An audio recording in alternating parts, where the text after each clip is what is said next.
আসসালামু আলাইকুম বন্ধুরা, রুহানি চিকিৎসালয়ে আপনাদের সবাইকে স্বাগত, আন্তরিক ভালোবাসা ও শুভেচ্ছা।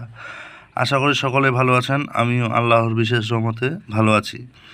তো প্রথম কথা হচ্ছে, আপনি যদি মনের ইচ্ছা মতো বা ইচ্ছা অনুযায়ী বিবাহ করতে চান এবং সারা পৃথিবী, এমন বাক্য উল্লেখ আছে যে সারা পৃথিবী বা সারা সংসার আপনার বিয়ের বিরুদ্ধে হয়ে থাকে, তবে এই যন্ত্র মানে আপনাদের জন্য এতটা কার্যকারী এবং এতটা ফলদায়ক হবে যে যেই সকল ব্যক্তিগুলা আপনার বিরুদ্ধে ছিল তারাই আপনার মিল করানোর জন্য ব্যস্ত হয়ে পড়বে। কথা বুঝতে পারলেন?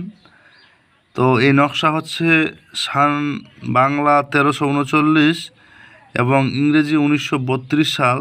আজকের ডেট 2026 সাল। প্রায় 94 বছর প্লাস, প্রায় 94 বছর প্লাস হয়ে যাচ্ছে। এটা মূলত ইসলামিক যন্ত্র, বাংলা ভাষায় লেখা। আপনারা অনেকেই জানেন, অনেকে আবার জানেন না এই ধরনের নকশাগুলো কতটা ভয়াবহ কাজ এবং ফলাফল দিয়ে থাকে।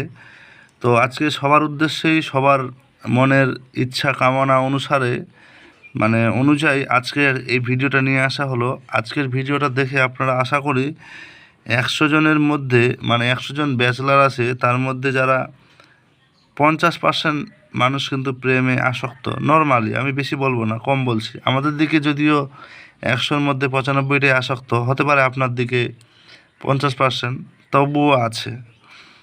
তো এই 50%-এর মধ্যে যদি 30% লোকও ওই ভিডিও দেখে থাকে, ব্যাচেলার ছেলে বা প্রেমে আসক্ত, তো 30 জনের মধ্যে 25 জন সফলতা পাবে, এটা নিশ্চিত, গ্যারান্টি। যদি বলেন কেন, কারণ আজকের নিয়মটা এবং আজকের ভিডিওটা তাদের জন্য স্পেশালিস্ট হতে চলেছে যারা প্রেমে আসক্ত এবং কি বিয়ে করতে চাচ্ছে এবং পরিবারের লোক বাধা হয়ে দাঁড়িয়েছে, এমনকি সবাই আপনার বিরুদ্ধাচার করছে। এই ক্ষেত্রে আপনি এটা করবেন, দেখবেন যে ফলাফল নিশ্চিত হতে বাধ্য। আর কেউ যদি এই যন্ত্র আমার হাত দিয়ে করিয়ে নিতে চান, সে ব্যক্তিগতভাবে যোগাযোগ করবে, তার জন্য এটা করে দেওয়া হবে। তবে একটা জিনিস শর্ত, যদি মেয়ে রাজি না থাকে তাইলে কিন্তু এই যন্ত্রর কোনো কাজ করবে না। আর মেয়ের ক্ষেত্রে যদি ছেলে রাজি না থাকে তাহলে কিন্তু কাজ করবে না। যদি মিয়া বিবি রাজি থাকে তাহলেই এই যন্ত্র কাজ করবে, নচেত কেউ এই কাজের জন্য আমাকে যোগাযোগ করবেন না। কথা ক্লিয়ার? তো চলুন কথা না বাড়িয়ে ভিডিও শুরু করা যাক। তো প্রথমেই আপনাদেরকে বলে দিই, যদি চ্যানেলটাতে নতুন হয়ে থাকেন অবশ্যই সাবস্ক্রাইব করবেন। আর যদি আপনি সাবস্ক্রাইব করে থাকেন তাহলে আপনাকে জানাই অসংখ্য অসংখ্য ধন্যবাদ। তো চলুন শুরু করা যাক।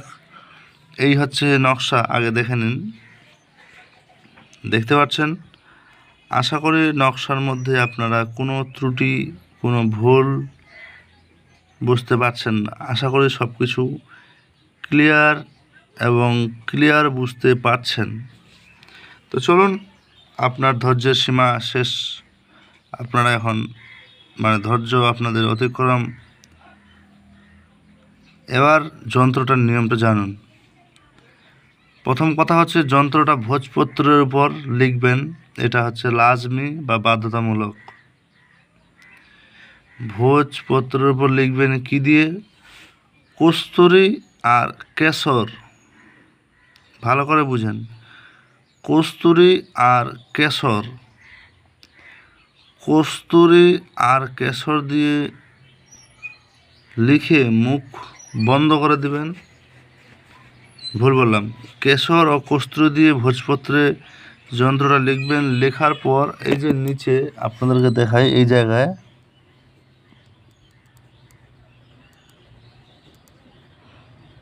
উদ্দেশ্য, এখানে আপনার উদ্দেশ্যটা লিখতে হবে। এখন উদ্দেশ্যটা কিভাবে লিখতে হয় সেটা কিন্তু আপনাদের জানতে হবে। এই উদ্দেশ্য লেখার পর এখানে লিখতে হবে এজাজত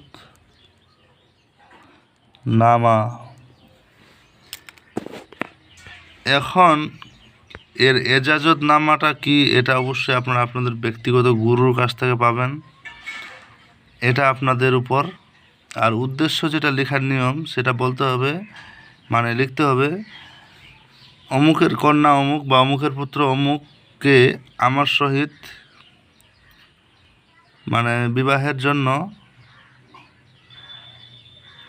মানে যতজন আছে বাবা মা আত্মীয় স্বজন তাদের নাম লিখবেন প্রয়োজনে, সবাইকে আমাদের এই বিবাহের জন্য রাজি করে দেওয়া হোক এই তাবিজের ওসিলায়। বাস এটুকু লিখে তারপরে এখানে এজাজত 2-3টা বাক্য হয়, বা অনেকের ক্ষেত্রে 5-7টাও হয়। এটা মূলত গুরুর কাছে থাকে। এটা এজাজত যদি নাও লিখে কাজ করেন আপনাদের কাজ হওয়ার একটা সুযোগ রয়েছে। কথা বোঝা গেল? এই এজাজত নামাটা কিন্তু 95% লোকের জন্য কার্যকর লাগবেই, আর 5% লোক যারা ভাগ্যের জোরে কাজ মানে সফলতা পায় তাদের জন্য লাগবে না, মানে না লাগলে হবে আর কি, হতে পারে। তো যাই হোক, এইটুকু বিষয়টা আপনাদের ক্লিয়ার করলাম। এবার শুনেন এটা কিভাবে লেখার পর, এটা লেখা হয়ে গেল, এজাজত নামা লেখা হয়ে গেল, এরপরে আপনার কাজ কি, আপনারা এবার একটা রূপা, আপনার যদি রূপা কিনতে সামর্থ্য না হয় তা তামার মাদুরিতে ভরে, পুরুষ হলে ডান, ভুল বলছি, নারী পুরুষ উভয়ে গলায় ধারণ করবেন। ডান হাত বাঁ হাত ব্যাপার নাই, তবে যদি মেয়ে করে তাহলে মেয়ে বাঁ হাতে ধারণ করবে, আর ছেলে করলে ডান হাতে। এটা অপশনালি, কথা বুঝতে পারলেন? কিন্তু গলায় ধারণ করাটা এটার জন্য উপযুক্ত একটা বিষয়। এটা লেখা হয়ে গেল। এবার এটা ধারণ করে আপনি চলাফেরা করবেন, থাকবেন। একটা জিনিস বলে দিই, যন্ত্র লেখার পরে যন্ত্রকে জাগানোর নিয়ম আমি প্রত্যেকবারে বলে দিয়ে থাকি। আমি যন্ত্রের নিয়মের কোনো ব্যতিক্রম করি না, তবে এটাও আপনারা জাগিয়ে নেবেন ইনশাআল্লাহ। আর যদি এই যন্ত্র বা এই নকশা, মূলত এই কাজটা যদি আমার হাত দিয়ে কেউ করিয়ে নিতে চান তার জন্য আলাদা সিস্টেম আছে। ইনশাআল্লাহ সে আমার সঙ্গে ব্যক্তিগতভাবে যোগাযোগ করলে আমি এই কাজ করে দিতে পারবো ইনশাআল্লাহ। আমি তো টাকা ছাড়া কাজ করব না, এটা প্রথম কথা। দ্বিতীয় কথা হচ্ছে কি, যে আপনারা যারা নিজে করবেন তারা নিজ দায়িত্বে করবেন। আবার যদি বিদ্যাকে অর্জন করতে চান ইজাজতনামা সহ, তাহলে অবশ্যই আমার সঙ্গে যোগাযোগ করতে হবে, এবং আমার যেটা হাদিয়া, ন্যূনতম হাদিয়া আপনার দিয়ে এই বিদ্যাটা অর্জন করতে হবে। কথা বুঝতে পারলেন? এটাই হচ্ছে কথা। মোবাইল নাম্বার আমি দিয়ে রেখেছি +917336431540। তো আশা করি এই বিষয়ে এই পর্যন্ত আপনাদের বুঝতে কোনো সমস্যা হয়নি। ইনশাআল্লাহ এটা করলে আপনারা অতি দ্রুত আপনাদের বিবাহের জন্য সবাই রাজি হয়ে যাবে, এবং আপনি বিবাহে নিজের কাঙ্ক্ষিত ব্যক্তিকে বিবাহ করতে সক্ষম হবেন। তো যাই হোক, ভালো থাকবেন সবাই, সবার জন্য দোয়া কামনা রইল। আর প্রয়োজনে যোগাযোগ করবেন, নচেত যোগাযোগ করার প্রয়োজন নাই, হোয়াটসঅ্যাপে মেসেজ দেবেন। তো ভালো থাকবেন সবাই, দেখা হচ্ছে আপনাদের সঙ্গে আগামী ভিডিওতে। তো এতক্ষণ পর্যন্ত আল্লাহ হাফিজ, ভালো থাকবেন।